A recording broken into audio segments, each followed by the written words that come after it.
Hello guys, isang mapagpalang araw. So, marami po nagtatanong sa akin yung hitsura po ng bunga ng tawal ulad. So, ito yung dahon niya, doon. At ito naman yung mga bunga. Yan yung bunga niya. Meron siya mga kadalasan, yung bunga niya, meron tatlo. Para siyang trinity. Yan o.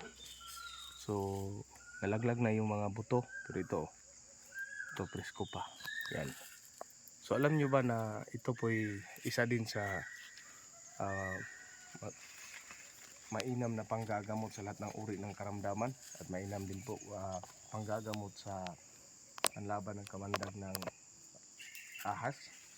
And of course mga kaibigan, ang sekreto nito, pag masakit ang tiyan mo o kahit anong nararamdaman mo, pwede kang kumuha ng bunga, pwede kang kumuha ng dahon, pwede kang kumuha ng sanga, pwede kang kumuha ng ugat, at pwede kang kumuha, magkiskis ka sa katawan.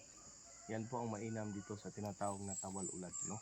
So, doon balik, no?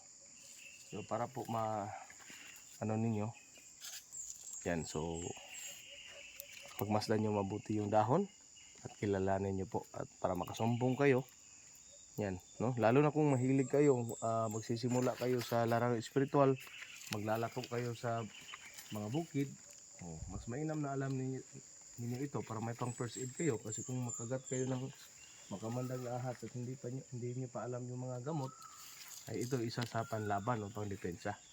So kukuha ko ng mga buto mga kapatid para itanim ko na lang din po sa bahay. Mas mainam na meron tayong maitanim, no? So yan. Paano?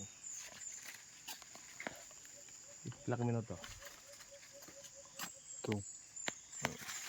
No? So ito, gamot ito kahit sakit ng tiyan, masakit sa lahat ng uri ng sakit, no? Pero ito lang, mas mapait pa ito sa panyawan.